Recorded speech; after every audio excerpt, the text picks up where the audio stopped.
Coucou tout le monde, je vous retrouve pour la vidéo du 17 au 23 octobre 2022.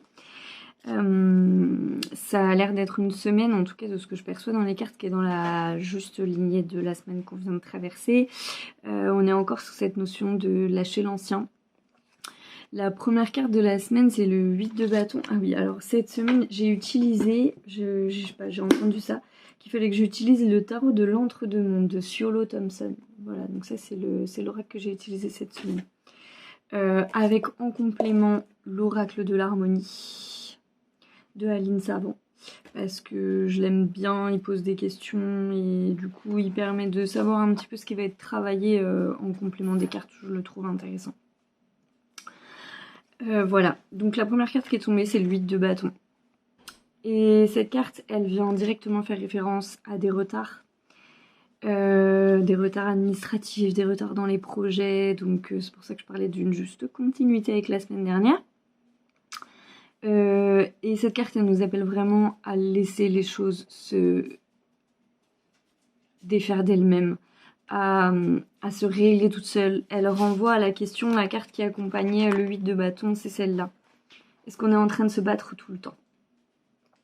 Voilà. Et est-ce qu'il y a besoin de se battre, en l'occurrence, là?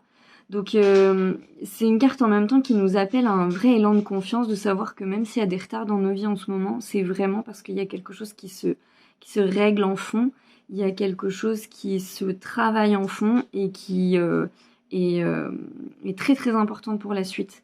Donc ça annonce des retards, mais en même temps ça annonce vraiment de la confiance. C'est important, c'est le message, je crois qu'il faut vraiment garder sur ce début de semaine. Croire que les choses elles s'arrangent au mieux.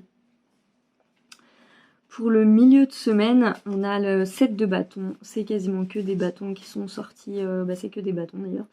7 de bâton, à l'envers aussi. Cette carte, elle vient parler d'une certaine pression qu'on pourrait ressentir de l'extérieur, des autres. La sensation de se sentir submergé par certaines choses ou certaines situations. Que ça soit dans nos vies personnelles ou que ça soit au niveau plus collectif. Et cette carte, elle vient nous demander de ne pas trop prendre les choses à cœur, d'essayer de prendre de la distance. Ça m'a fait rire parce que la carte qui l'a accompagnée, c'est le lâcher prise. Voilà, voilà. Donc petit clin d'œil direct au post que j'ai fait sur le lâcher prise hier, qui me semblait important. Et ça nous demande vraiment de se questionner sur le pourquoi. Qu'est-ce qui fait sens pour nous dans cette période? Est-ce qu'à un moment donné, cette pression qu'on ressent, elle est réelle? Ou est-ce que c'est une espèce de pression interne qu'on se met par rapport à une situation? Et puis on retrouve la colère, la carte de la colère. Voilà, contre quoi et contre qui est vraiment dirigée la colère? Donc ça nous demande, bien au-delà de la colère, je crois, de nous demander qu'est-ce qui est sous-jacent dans nos situations-là, dans ces retards, cette pression qu'on peut ressentir, cet inconfort qu'on peut ressentir en début de semaine et en milieu de semaine. Qu'est-ce qu'il y a derrière? Qu'est-ce que ça vient dire de la situation et qu'est-ce que ça vient noter? Si je ressens de la tristesse, de la nostalgie par rapport à des situations, qu'est-ce que ça vient dire? Je crois sincèrement qu'en ce moment on traverse beaucoup de deuil à plein de niveaux. Il y a des personnes qui vont traverser des deuils physiques réellement parce qu'ils ont perdu des êtres chers. Mais il y a beaucoup de personnes, on est nombreux je crois à vivre des deuils de ce qu'on croyait,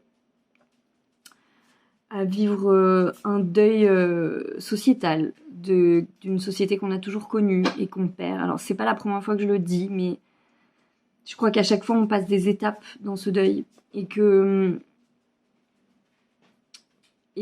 c'est pas forcément très évident. En ce moment on est brassé par beaucoup de choses, ça va vite, les énergies sont exigeantes, on a besoin d'être en même temps dans l'action et en même temps très en retrait, de prendre soin de nous, de faire attention. Et ça brasse, on est secoué quoi. Et c'est un peu ce que je disais dans le post, on peut regretter des temps plus tranquilles, une époque différente où peut-être les choses étaient plus simples. Et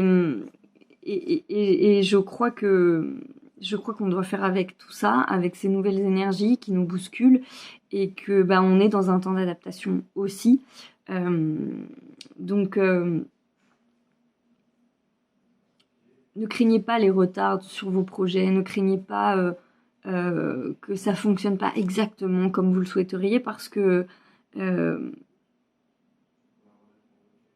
il y a du mieux et qu'on est encore dans un sas, je le crois, dans un sas énergétique où des choses se mettent en place. Et ça prend du temps. Voilà, je sais que c'est vague quand je le dis comme ça, mais c'est profondément ce que je ressens. Pour la fin de semaine, c'est une carte que j'ai trouvée, ma foi, très très positive, n'est-ce pas? Le 4 de bâton. Et le 4 de bâton, en l'occurrence, là, il vient nous parler de fête, de victoire, de réunion de personnes, de joie, véritablement. Et on devrait sortir donc victorieux de cette semaine, ce qui n'est pas, ce qui est pas plus mal. Il faut prendre tout ce qu'il y a à prendre, je crois. Et la carte qui l'accompagne, c'est la carte des croyances. Et je crois, voilà, c'est ce que j'exprimais tout à l'heure. Je crois que quand on lâche ses croyances, quand on lâche ce qu'on croyait, c'est vraiment pas simple en ce moment. Mais quand on lâche ses croyances, je crois qu'on gagne en sagesse et on gagne en paix intérieure, véritablement. Parce qu'en fait, on se rend compte aussi beaucoup en ce moment qu'on s'accroche à des choses qui sont pas forcément très utiles, qui sont pas forcément... qui nous font peut-être pas avancer, en fait, véritablement. Et ça fait plusieurs vidéos, j'ai vraiment l'impression de me répéter, ça m'embête un peu, mais je crois vraiment qu'on vit une période de déconstruction profonde, à plein de strates et à plein de niveaux, que le collectif, qu'on le veuille ou non, il nous traverse aussi, et que par voie de conséquence, on est amené à beaucoup déconstruire. Et je crois que c'est une très très bonne chose, même si effectivement c'est perturbant parce que on perd des repères, et c'est fragilisant en fait de perdre des repères. Parce que, encore une fois, on est dans un sas, donc on a quitté l'ancien nous, on est en train de se réapproprier certaines choses qui nous appartiennent, mais c'est encore parfois compliqué de le vivre et de le mettre dans la matière, dans une matière qui change en ce moment et qui va changer de plus en plus. Et voilà, mais c'est vraiment étrange parce que qu'est-ce que je ressens de la joie par rapport à tout ça? Qu'est-ce que c'est profondément intense et vrai et authentique et bouleversant. Vraiment, je sais pas trop comment le transmettre, c'est assez étrange. Et puis, ah oui, pour la carte, on va dire, de l'énergie de la semaine, c'est la carte de l'ermite qui est tombée à l'envers parce que elle renvoie à un isolement négatif. À quelque chose qui pourrait être de l'ordre de la dépression ou juste de se sentir saoulé parce que vraiment le contexte, les choses, elles sont trop lourdes. Et moi, ce qui me frappe le plus dans cette carte, c'est la lanterne, c'est la lumière. Et c'est marrant parce que j'avais une discussion hier avec une amie avec qui on parlait de ça. Et on parlait du fait que on est tous potentiellement des lanternes, que ce soit entre nous, entre amis, famille, etc., mais aussi dans le collectif. Et je crois qu'il faut se rappeler de ça. Je le répète souvent, mais je crois profondément en ce que je dis. Et du coup, je crois qu'il faut arrêter de vivre ça tout seul. Je crois qu'il faut dire les choses et dire l'inconfort, en fait. C'est pas un crime, c'est pas grave. Je crois qu'on a besoin de savoir qu'on n'est pas tout seul en ce moment. Et que des fois, c'est pas ok en fait, parce que la spiritualité c'est bien, et c'est comme tout, c'est plein de théories, c'est plein de règles, mais quand on est censé l'appliquer dans la matière, parfois il y a des espèces de petits bugs, un peu comme, c'était mon message à travers mon post sur le lâcher prise, quoi. C'est la théorie, c'est ça, c'est faut lâcher prise, faut pas s'accrocher, mais dans le quotidien, quand on est submergé par plein de problèmes, et parfois c'est plus difficile d'application. Et voilà, et véritablement, je crois que c'est important de partager en ce moment, de communiquer. Je laisse souvent cet espace notamment sur Instagram, mais il laisse sous les vidéos.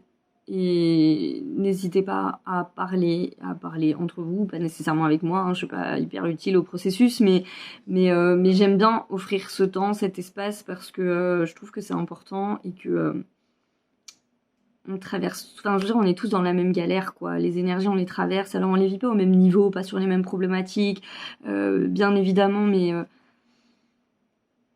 encore une fois, cette solidarité, moi, elle me résonne et je crois qu'il faut partager. Je crois qu'il faut beaucoup partager parce que l'expérience des uns aide les autres et, euh, et que c'est comme ça qu'on avance, tout simplement. Donc voilà, et en carte un petit peu plus, j'ai voulu utiliser celui-là, L'univers veille sur vous, de Gabriel Bernstein, parce que j'aime bien ces cartes, je les trouve sympas. Et il y a 3 cartes qui sont tombées. La première, c'est « Merci l'univers de m'aider à voir au-delà des limites de ma peur. Merci de développer mes perceptions pour que je puisse voir le meilleur en toute chose. » Et ça, je crois que c'est très très important en ce moment. Je pense que je les photographierai pour les garder, mais c'est...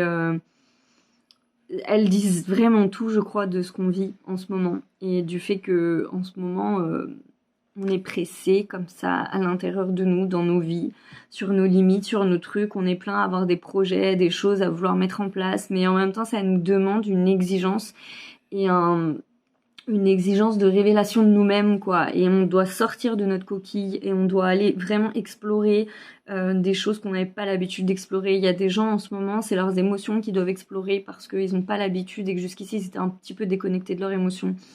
Il y en a d'autres, ça va être d'autres sujets. Mais moi, je vous l'ai déjà dit, c'est par rapport à cette prise de parole, par exemple.